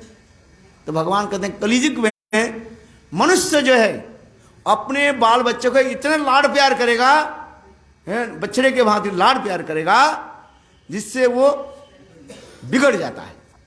वो तो जहां पर प्यार होता है ना, वो बिगड़ जाता है। गाय कभी अपने बछड़ों को मारते नहीं, ना शासन करते हैं। बछड़ा आ जाए उनके चाटते रहेगा, चाटते रहेगा, लाड़ प्यार करेगा। तो कलियुग में मनुष्य उसी प्रकार है। मैं तो पुराण की कथा भूल गया, सारे उसके 3-4 उदाहरण दिया गया। एक उदाहरण ये है, तो भगवान कह रहे हैं, देखो कलियुग में अपने माता पिता पुत्र कन्या के इतने लाड प्यार करेगा, बछड़े के भांति, गाय जैसे बछड़े को जैसे चाटते रहते, लाल करते, शासन नहीं करते, और बिगड़ जाते हैं। समझ में? तो माँ यशोदा, मेरे कहने की तात्पर्य है, माँ यशोदा सदा सर्वदा भी कुंडल के भी एक क्या बोले बाल गोपाल की चुम्बन नहीं करते, गोपियां भी नहीं है। किंतु देखो ये कुंडल के सौभाग्य देखो, कुंडल तो सदा सर्वदा गोपाल के कानों में रहते हैं, चलते फिरते जमते सोते हुए, कुंडल के खोल करके थोड़ी सोते हैं, कुंडल भी लगा रहता है। अहो कुंडल भी सोते हुए भी गोपाल के गंड देश को स्पर्श करते रहते हैं। गो इसलिए कुंडल के इतने शोभायमान कर रहे हैं, माने कुंडल के इतने महत्व जो है वर्णन कर रहे हैं। भगवान के जो अलंकार जो है वो अलंकार स्वयं ही सुशोभित हो रहे हैं। इस जगत में जो है कोई पुरुष और स्त्री हो, जैसे विवाह आदि के समय अनेक प्रकार अलंकार आदि उपटन आदि लगा देने पर उसके सौंदर्य माधुर्य दिखाई पड़ता रहता है। विवाह के समय उनके सुंदर रूप में ड्रेसिंग कर दिया जाता है। कहाँ जाते हैं, क्या ब्यूटी पार्लर में जाता है, है कि नहीं है? विवाह के समय दुल्हा दुल्हन कितने सुंदर सजा देते हैं, उसमें पहचान भी नहीं आता है वही व्यक्ति है कि नहीं है। जैसे मैं एक कथा सुनाता हूं, एक छोटा बच्चा जो अपने माँ के साथ पिकनिक करने के लिए गए हैं, आज समझिए, तो इतने समय बाहर वो लोग एक करते पिकनिक करते, इतने समय बारिश हुई है और माँ के सारे वो क्या मेकअप सब क्या है चले गए। थोड़ी बाद में बालक उधर घूम करते आकर करे, आंटी जी हमारे मम्मी कहाँ है? मैं तो उधर मम्मी, आंटी क्यों करे? अरे नहीं मेरा तू तो जैसे भूतनी दिखाई पड़ रहे। तो माँ कहने अरे मैं भूतनी नहीं हूं, मैं तुमको जो मैं आज के लेकर उस समय ब्यूटी पार्लर से सज करके मैं आई थी, इसलिए तुम देखा। अभी बारिश में सब खत्म हो गया जो तुम भूतनी है। इस जगत में उसी प्रकार से, किंतु भगवान में ऐसे नहीं है। इस कहने की तात्पर्य क्या है? इस जगत में जितने अलंकार जो है वो व्यक्ति के शोभायमान देते हैं, शोभित करते हैं, सौंदर्य माधुर्य प्रकाशित करते हैं, किंतु भगवान उसके विपरीत होता है। भगवान में कोई अलंकार लगाए अथवा नहीं लगाए, भगवान की सौंदर्य सदा सर्वदा माधुर्य प्रकाश रहता है। हाँ समझिए, वो अलंकार लगाने पर अलंकार की सौंदर्य प्रकाशित होता है। एक स्वयं अलंकार भूषणम भूषणांचम, सुखदेव गोस्वामी पाद कहते हैं वो भूषण जो है स्वयं जो है, भूषण माने अलंकार, वो स्वयं ही शोभायमान होता है। गोविंद के अंग में रह करके वो स्वयं ही स्वभावित होता है, वो अपने के सौभाग्य मानते हैं। जो वह कृष्ण ने मुझे आज अंगीकार किया, जैसे कुंडल के बारे में बता रहे हैं। और गोपियां तो इसकी भी और भी सुंदर व्याख्या कर दी है। भिक्ष अलकावृत कुंडल श्री, आज समझ प्रणय गीत में है कि नहीं है? कहां पर कौन सा गीत में है? प्रणय गीत में। जब कृष्ण बंसी बजाई, गोपियां एकत्रित हुई और उस समय कृष्ण हास परिहास करते हुए गोपियों की कहने लगे, कृष्ण के एक कृष्ण गोपियों को, हे गोपियों आप लोग अपने घर में लौट करके जाए, अपने पति की सेवा करें। अंधकार रात्रि यहाँ पर, अंधकार रात्रि में यहाँ पर रहना उचित नहीं है। क्या श्लोक है? रजन नेशा घोर रूपा घोर सत्य निसेविता, इसके दो अर्थ होता है। कहते रात्रि काल है, आप लोग अपने घर में लौट करके जाए। रजन नेशा घोर रूपा घोर सत्य निसेविता, आप लोग रात्रि में यहाँ पर रहना उचित नहीं है। कोई जंतु जानवर आ जाएगा, शेर आ जाएगा, सांप आ जाएगा, आप लोग नष्ट काट ना दे। इसलिए यदि कोई वन दर्शन करने के लिए आए हैं तो दर्शन हो गया, देख लिया, आप लौट करके जाए। इस प्रकार कृष्ण अनेक प्रकार जो है हास्य परिहास आदि करने लगे। अंत में सुंदर सुंदर श्लोकों के द्वारा कृष्ण, अंत में गोपियां मुंह खोले और गोपियां कितने सुंदर श्लोक के द्वारा गोविंद की स्तुति आदि करने लगे। हे गोपाल, हे कृष्ण, आप तो बंसी बजा करके हमें बुलाया। मैंने कहा था ना, कृष्ण जो बंसी बजाते हैं वो बंसी में क्या है, क्या चीज है? वो एक एक गोपी के नाम ही लेकर के पुकारते हैं क्लीम शब्द के द्वारा। राधे राधे बोली मुरली डाकी वे मोदियो ईश्वरी नाम, चमके उठी वे देह के मन राखी प्राण। भक्तिविनोद ठाकुर कीर्तन में कर निसम्म गीतम तदनंग वर्धन ब्रज स्त्रियो कृष्ण गृहीत मानस, कृष्ण गृहीत मानसा सिद्धांत दे रहे हैं। बोले गोविंद के विनुध्वनि ऐसे है क्लीन शब्द, वो क्या कृष्ण गोपियों की हृदय मन को जो है वो हरण कर लिए। आलक्ष्य उद्यमा, एक दूसरे को नहीं देख रहे हैं गोपियां, और तो उद्यम उत्साह के साथ गोविंद हमें पुकार रहे हैं। आसन भक्तिविनोद ठाकुर नाचिते नाचिते निकटे जाइब जखन डाकिबे तुम्हें, ठीक है मैं तो बाहर बैठा हूं, किंतु जब आप मुझे पुकारोगे नाचिते नाचिते निकटे जाइब जखन डाकिबे तुम्हें। कीर्तन में है कि नहीं? तो उसी प्रकार गोपियों की भाव उस प्रकार हो गया। देखो कितने सुंदर है। निसम्म गीतम तदनंग वर्धनम ब्रजस्त्रियो कृष्ण गृहीत मानसा आलक्षित उद्यमा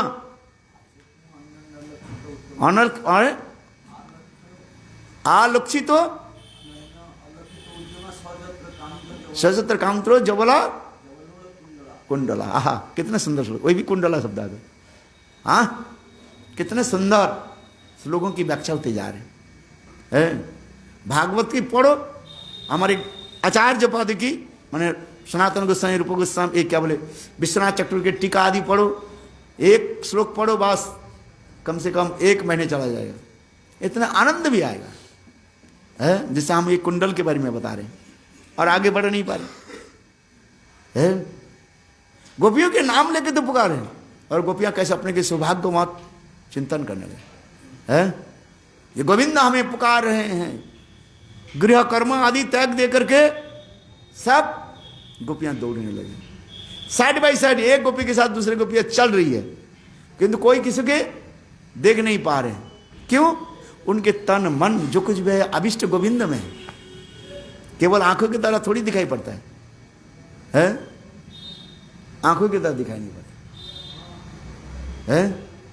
मन यदि आंखों के साथ एकत्रित हो तब दिखाई पड़े, किंतु गोपियों के मन कृष्ण गृहीत मानसा, गोपियों के मन तो कृष्ण के द्वारा ही माने चोरी हो गई। गोविंद बुला रहे हैं बस इतने दौड़ है।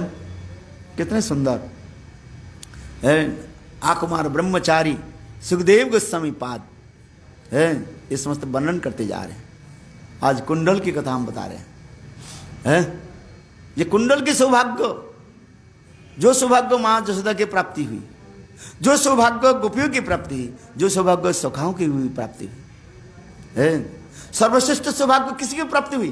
गोपियों में है। क्यों? माधुर्य भाव है, श्रृंगार रस की कहा है। समझ में आता नहीं है। ज्यादा बोले तो आप लोग समझ नहीं पाओगे और प्राकृत भावना आ जाएगी है। जैसे मैंने कहा सखा लोग भी गोपाल के भी आलिंगन करते हैं, चुम्बन करते हैं, माँ जसोदा भी आलिंगन चुम्बन आदि करते हैं, लेकिन गोपियां आलिंगन चुम्बन आदि करते हैं, इसमें अंतर होता है, भाव के अंतर हो जाता है। किंतु गोपाल के जो है अभी छोटा बालक है, उसके हृदय में कोई कम भाव जगता नहीं है। छोटा सखा लोग भी करते हैं, वो भी कम भाव नहीं है, किंतु गोपियां कृष्ण की जो आलिंगन आदि करते हैं उसमें अपराकित दिव्य काम उत्पन्न होता है। हाँ समझ में आता कि नहीं आता है? ये साहबी कथा होता है। किंतु भगवान जो लीला कर रहे हैं, लोकवस्तु लीला कई बलम है। प्राप्त वयस का व प्राप्त वयस बालक दोनों आलिंगन करें, उसमें कम भाव जगता है कि नहीं है? हाँ होता रहता है, किंतु छोटे बालक नहीं होता है।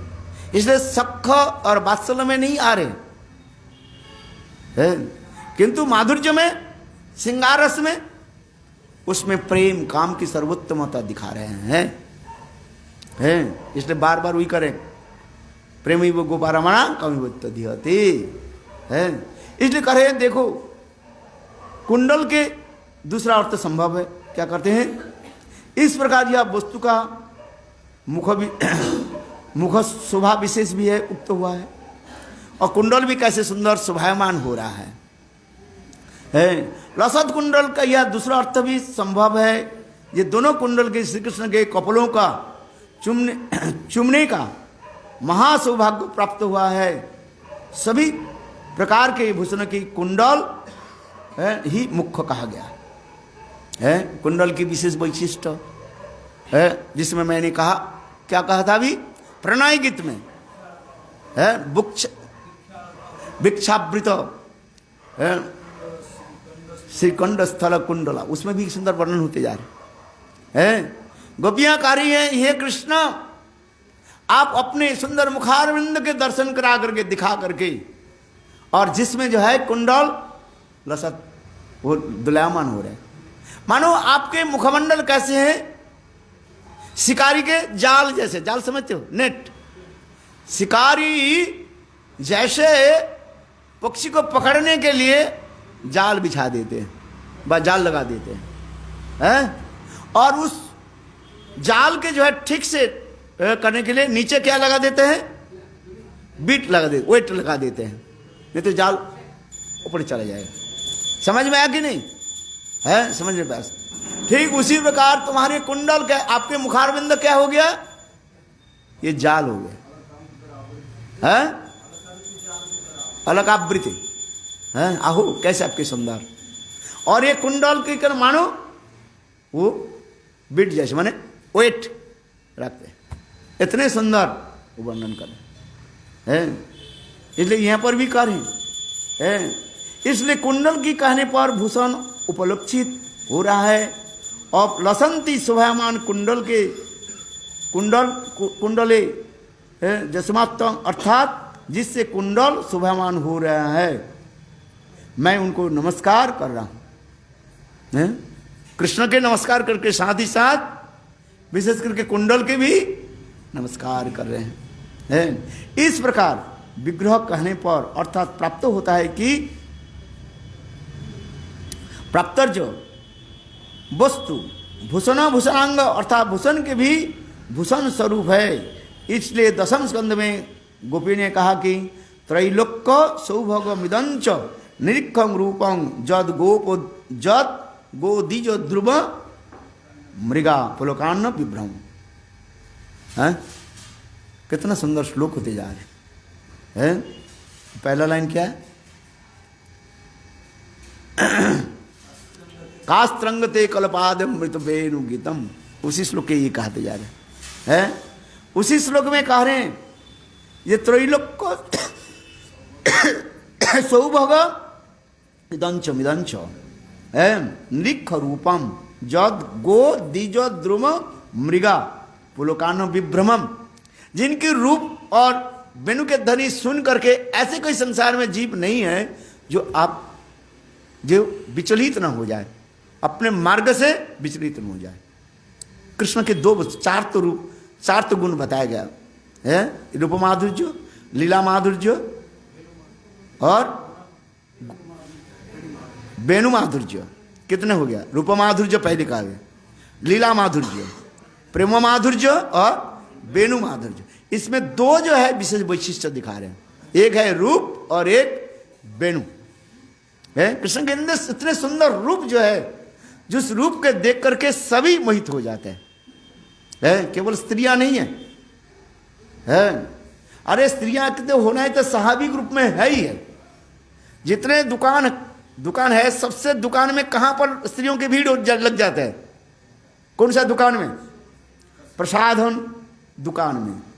प्रसाधन समझते हो, जहां पर कॉस्मेटिक, हाँ कॉस्मेटिक जो है हाँ समझते हो नहीं, वहीं पर जितने भी सुंदर सुंदरी लड़कियां वहीं पर एकत्रित हो जाता है। बोलो वृंदावन बिहारी खुश है। हो सके और दुकान में जाए अथवा नहीं जाए, स्त्रियां के जो है मेंटल यही है। कहां पर, कॉस्मेटिक दुकान, यहां पर कॉस्मेटिक दुकान खोल दो, लड़कियों की भीड़ क्यों नेट जुड़ जाएगी, भीड़ जम जाते हैं। और क्या क्या मुख में क्या लगाने वाले, क्या पाउडर क्या क्या है। क्यों, मेरे कहने की तात्पर्य है, हे गोविंद, आपके मुखारविंद मानो कॉस्मेटिक, क्या बोले, मुखर है। हाँ भाई, यह प्रकार है।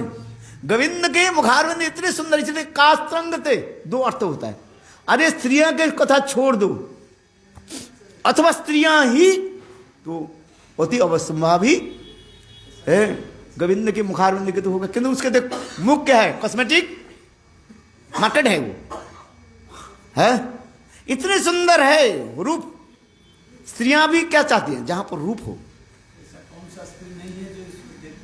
हाँ, ऐसे कौन सा स्त्री नहीं है जो गोविंद के मुखारविंद देख करके मोहित ना हो जाए। माने सब स्त्रियां, ये तो कह रहे हैं, पुरुष तो होना ही होता है, छोड़ और क्या बता है। यह तो करे स्त्रियों के साविक, स्त्रियां जो है अपने सुंदर जो साज करके रहना चाहती है। विलास वसन में स्त्रियों की सर्वाधिकार कथा माना जाता है। आज समझिए, एक पुरुष जो है चलो स्नान करके बाद बाल को ऐसे हाथ से ला करके जल्दी आ जाए, किंतु एक स्त्री क्या करेगी, कम से कम 50 मिनट लगेगा उसको। है कंगन माने वो क्या बोले हैं, उसको बार बार ऐसे करते रहेगा है। और तेल कितने लगाए, जितने उदाहरण दिया जाता है, एडवर्टाइजमेंट है स्त्रियों के लिए, एडवर्टाइजमेंट है।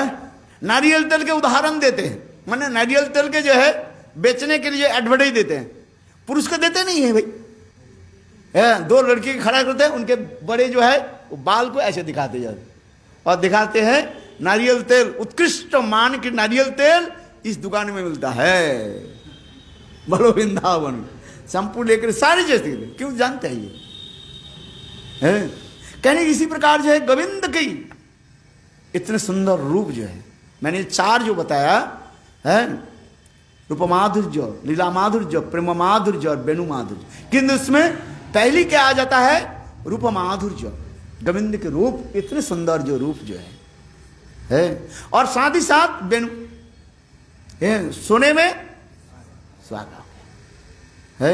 एक तो कृष्ण के सुंदर रूप है ही है, मुख कमल है, और दूसरी जब वही वेणु जब गोविंद के मुख कमल पर जब विराजमान होकर के तान छोड़ देते हैं, सभियों की मूर्छित करते हैं, मूर्छना सर आता है उसमें है।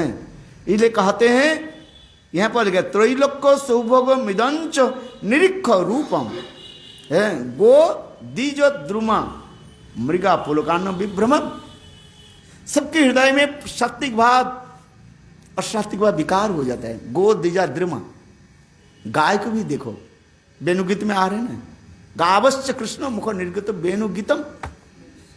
सुखदेव गोस्वामी पाद कहते हैं, हे महाराज परीक्षित, दूसरी की बात क्या कहें, पशु जाति गायों की अवस्था देखो। गोविंद के वेणुध्वनि सुन करके गाय क्या करती है, घास खाना बंद कर देते। सुंदर सुंदर हरी हरी घास खा रही थी और इतने समय गोविंद के वेणुध्वनि सुनाई पड़े, बस है।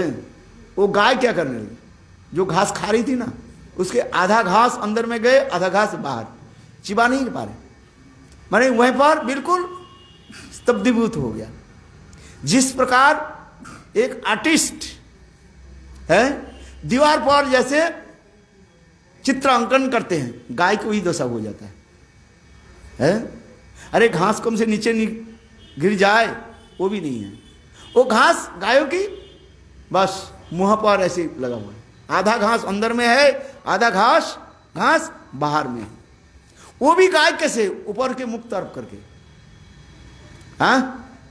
कान को खड़ा कर देते हैं, आंख मानो ऐसे कोई है खोले हुए हैं गोविंद के दर्शन के लिए। आहा, गोविंद के इतने सुंदर रूप है। कान, दोनों कानों के द्वारा गोविंद की, आंखों के द्वारा गोविंद के सुंदर रूप दर्शन हो रहा है और कानों के द्वारा गोविंद की वेणुध्वनि श्रवण हो रहा है। और वेणुध्वनि मानो साक्षात अमृत स्वरूप है।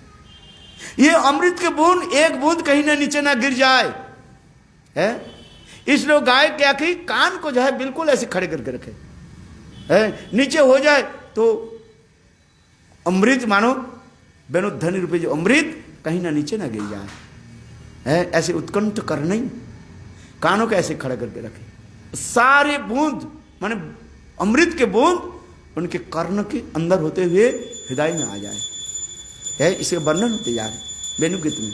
गायों की अवस्था देखो, यथा चित्तिता लिखिता, जैसे आर्टिस्ट दीवार पर जैसे लिख देते हैं, जैसे चित्रांकन करते हैं, गायों के ऐसे स्थिर हो जाता है, उनके शरीर में कोई कंपन नहीं होता है।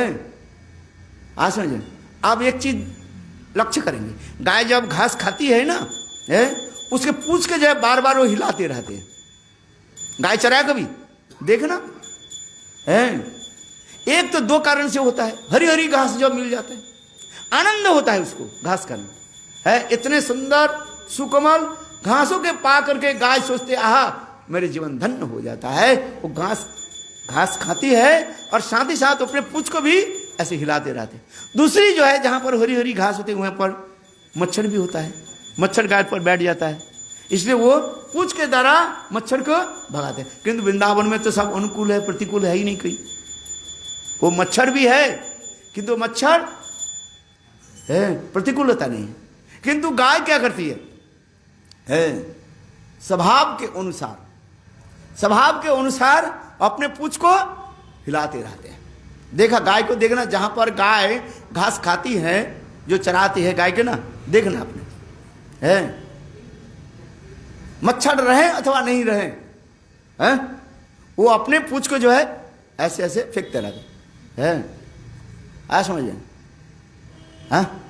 हाँ मेरा याद है, मेरे घर में एक गाय थी, वो हरी हरी गाय, और मैंने निकट में जाया, इतने पूछ के जोर से मारा, मुझे आंख में ऐसे लग गया है, पानी निकाल देते। उनके स्वभाव है, मच्छर रहे अथवा नहीं रहे, वो गाय घास खाने के समय है अपने पूछ को ऐसे ऐसे हिलाए है। किंतु देखो गोविंद के वेणुध्वनि सुनते ही और वो गांव की पूछ जैसे अवस्था में था ऐसे ही हो गया, ऊपर उठा तो ऊपर ही रह गया, नीचे बिल्कुल नहीं रहा। ऊपर उठे ना है, नीचे तो नीचे ही है। जैसे चित्रपट में, जैसे चित्रांकन करने से, दीवार पर चित्रांकन करने से वो हिलता नहीं है, उसी प्रकार कहते हैं गोविंद के वेणुध्वनि सुन करके एक गायों की अवस्था क्या है। देखो गाय की, और आंखों से आंसू की बूंद टपक रहे। एक तो गोविंद के दर्शन जनित चित्त में आनंद उत्सव हो रहा है, और दूसरी क्या है चित्त में विकार उत्पन्न हुई, अष्टसात्विक विकार, आंखों से आंसू आना है। ओह इतने सुंदर गोविंद के रूप, जे रूपे एक कान त्रिभुवन डुबाए है। चैतन्य चरितामृत कहते हैं भगवान के अंदर इतने सुंदर रूप जो है वो रूप ये त्रिभुवन में समान नहीं है। सारे विश्व ब्रह्मांड के रूप को एक तरफ कर दिया जाए और गोविंद के एक रूप की जो है शरीर के अंग के जो रूप के एक कण भी बराबर नहीं होगा। समझ में है जे रूपेर एक कण त्रिभुवन डुबाए है। इतने गोविंद के सुंदर रूप है।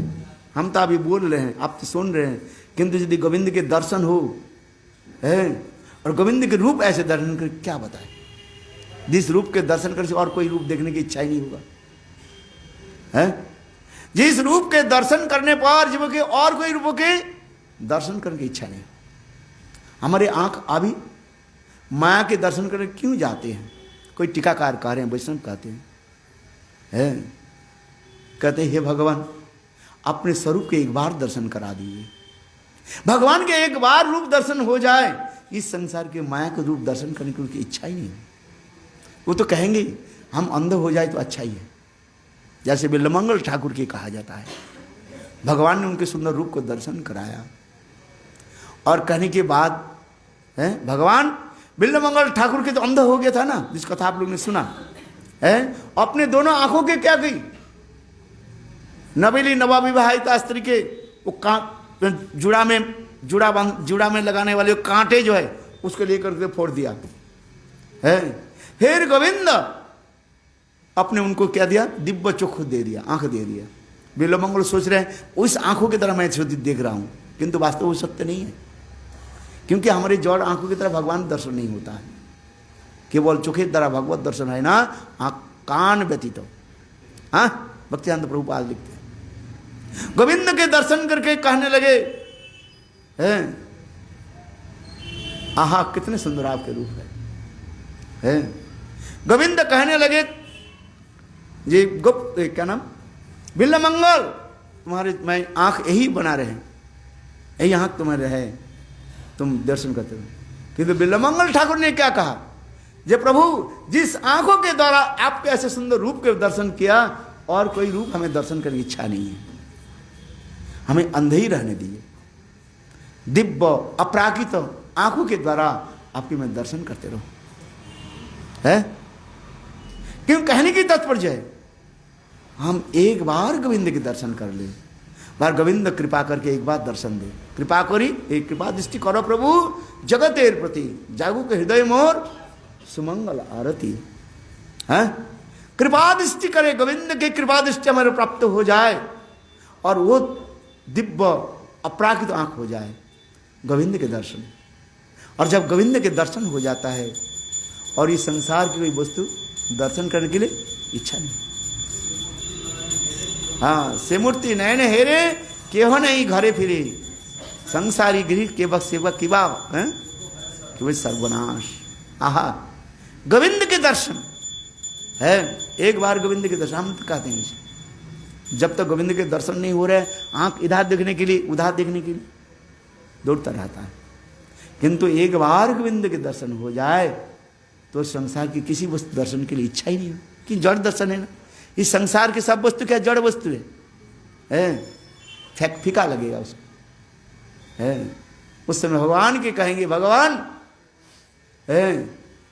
ये आंख की जरूरत नहीं, आप चित आंख दीजिए, और ठीक है ये जड़ आंख जो है मेरा अंधा हो करेगा।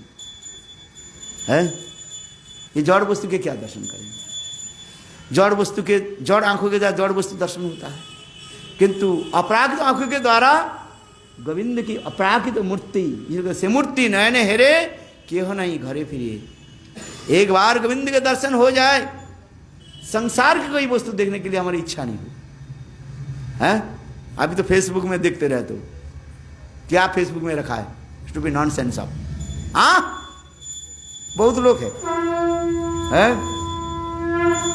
समझो, फेसबुक में जितने सुंदर सुंदर लड़की के फोटो के रखा है, और ये क्या रखा है, बोले सब डिलीट कर, गोविंद के रख, राधा कृष्ण के रख। है सुंदर सुंदर लड़कियों की फेसबुक में रखते हैं, वो देखते हैं।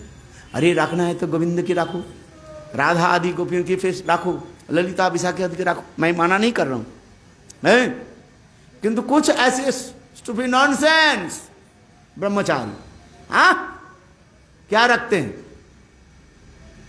जहां जहां पर जाते हैं ना, सुंदरी लड़की को देखकर उसके फोटो खींच लेते हैं। आजकल तो क्या पता है, वो पता ही नहीं चलते फोटो कैसे खींचा नहीं खींचा है, आज समझ में नहीं। कोई कहते हैं पेन ऐसे बगल में रख दे, पकड़ में रख देते हैं, उसमें आपको फोटो खींच ले। हाँ ऐसे कहते हैं, मुझे तो इंग्लैंड अमेरिका में ऐसे ऐसे पेन है आपके पास, है यहाँ भी है, आप बताओ। और उसको क्या है, उसके फेसबुक में डाउनलोड करके रखते हैं, पागल।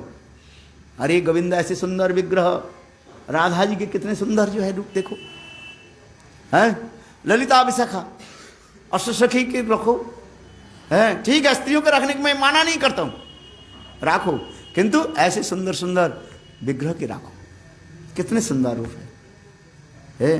देख ले नयन हेरे केहो नहीं घरे फिरी, गिरी हो संसार जी को हाय सर्वनाश।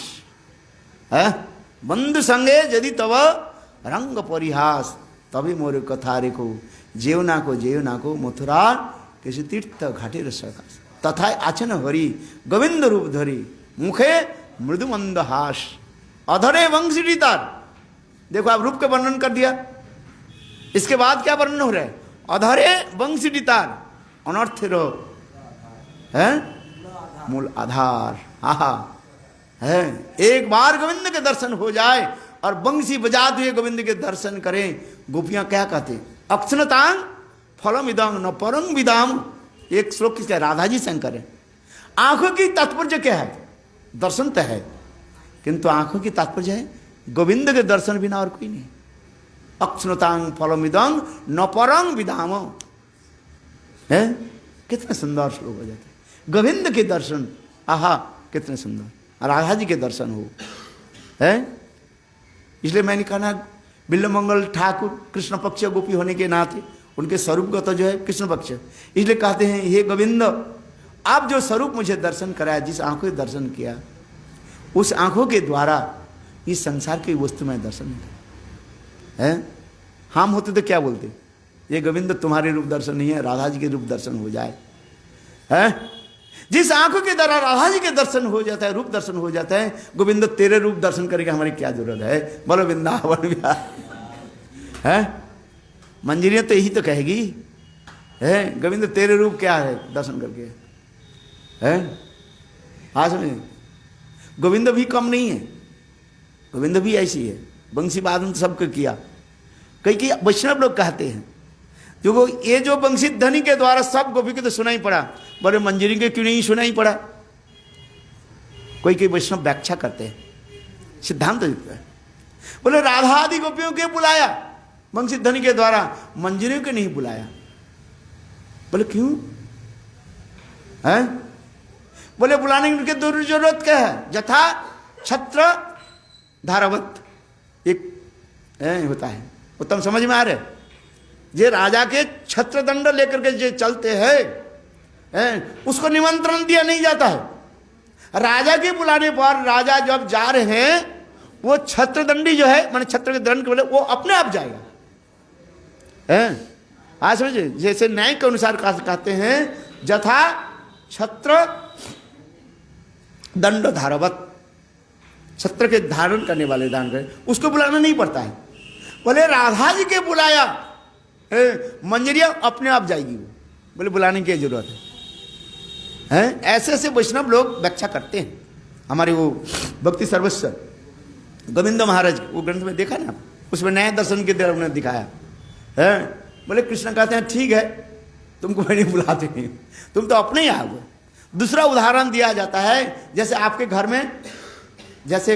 में उत्सव हो रहे हैं, पड़ोसी के बुलाना है, पड़ोसी के घर में बुलाते हैं ना, जो हमारे घर में उत्सव हो रहे हैं, आप लोग के घर में सभी हमारे घर में आकर के प्रसाद ग्रहण करें, उत्सव में आइए। उसके घर में किसको बुलाना पड़ेगा, मुखिया जो है मुखिया, who is the prominent person in the family है। जैसे हम भी घर में देखा है, जैसे किसी के घर में उत्सव हो रहे हैं, हमको नहीं बुलाएंगे, हमारे घर में जो माता पिता जो है उसको कहेंगे भाई आपके घर में जितने हैं सभी जो है आज रात को हमारे घर में प्रसाद ग्रहण करें। उसके बेटा के पास नहीं जाएगी, बेटी के पास, सब एक एक करके नहीं जाएंगे, वो मुखिया के बोलना पड़ता है कि बंगाल में ऐसे नियम है कि नहीं। हाँ नहीं, तुम्हारे बेटा कहाँ चले गए, बाजार में चले गए, उसे बाजार में हम छूटते रहे दौड़ते रहेंगे क्या। उसके घर के जो है मुखिया को बोल देते हैं। इतना ही बोल दिया जाता है कि आज हमारे घर में उत्सव है, आप घर के जितने भी सदस्य हैं सबके ही निमंत्रित है। बोलो Vrindavan, all you are invited in my house है। मुखिया के जब बोल देता है, मुखिया घर के जो मुखिया जो होता है, प्रधान होता है, वो सबको बुला ले जाते हैं। ठीक उसी प्रकार इस संदर्भ में कहते हैं जे गोविंद क्या करते हैं, राधा आदि ललिता आदि ऐसे सुखियों की बुलाते हैं और अपने आप अपने अपने जुथ आदि चलना शुरू कर देते हैं। जब राधा जी जाती है, मंजिरिया थोड़ी जाएगी, थोड़ी घर में रह जाएगी, वो तो मानो राधा जी के छायावत रहती है। उनके बुलाए और नहीं बुलाए कोई फर्क नहीं पड़ता है। राधा जी के बुलाने के साथ ही साथ मंजिरिया अपने अपने राधा जी के साथ चलते रहते हैं। इसलिए रासस्थली में कोई की कहते हैं रासस्थली में मंजिरिया थी कि नहीं थी, बहुत लोग प्रश्न करते हैं। हमारे भक्ति सिद्धांत से भक्ति विनोद ठाकुर कमल मंजरी भागवत और को मरीचे माला में स्पष्टीकरण कर दिया। बोले हाँ, उसी रासस्थली में ये समस्त सखियां हैं। वो वहीं पर भी हमारे भक्ति विनोद ठाकुर ने प्रश्न, ये रति मंजरी है, ये रूपा मंजरी है, ये कस्तूरी मंजरी है, ये समस्त सखियां राधा के साथ एकत्रित होकर के वहीं पर रास में सम्मिलित हुई है। उनको बुलाना की, क्योंकि राधा जी के जो बोला, इसलिए राधे राधे बोली मुरली डाकिबे मोदिय ईश्वरी नाम। भक्तिविनोद ठाकुर कमल मंजरी भाव में आविष्ट होकर करिए, ये वो मुरली कृष्ण के मुरली क्या क्या कर रहे, राधे राधे है, उसमें करें कमल मंजरी क्या करें, राधे राधे बोली मुरली डाकिबे मोदिय ईश्वरी नाम, सुनिए चमकी उठी। देखो राधा जी का नाम लेकर के मुरली पुकारे और कमल मंजरी क्या करे, चमके उड़ा। उनको नहीं बुलाया, उनको नाम नहीं ले रहे, रूप मंजरी रति मंजरी के नाम जरूरत नहीं है, इसमें प्रमाण भी दे रहे। हमारे भक्ति सर्वस्व गोविंद महाराज बहुत सुंदर दार्शनिक विचार के द्वारा भी कह रहे हैं, राधे राधे बोली मुरली डाकिबे मोदिय ईश्वरी नाम, सुनिया चमके उठीबे केमने राखी प्राण। देखो राधा नाम सुनते ही बस राधा जी के जिन पक्ष गोपियां जो है, विशेषकर मंजरियां जो है, उनके बुलाए नहीं बुलाए उसके कोई फर्क नहीं पड़ता है, वो राधा जी के साथ ही दौड़ता है। इसलिए उदाहरण दे रहे हैं हमारे भक्ति सर्वस्व गोविंद महाराज, ये उदाहरण दे रहे हैं यथा जिस प्रकार राजा चलने के साथ ही साथ राजा के दंड व छत्र दंड धारण करने वाले जैसे राजा के पीछे पीछे चलते हैं, राजा चलते हैं ना, उसके पीछे उसके दंड वाहक जो है, मैंने छत्र दंड वाहक है, वो अपने ही चलता रहता है। ये सब मंजरी तो उसी प्रकार ही है, मानो राधा जी की छत्र दंड वाहक के रूप में है। बोलो वृंदावन बिहारी लाल की जय, जय जय श्री राधे। हाँ है, अच्छा है कि नहीं है, बहुत अच्छा है। बोलो वृंदावन बिहारी लाल। हाँ है, आरती करो। हाँ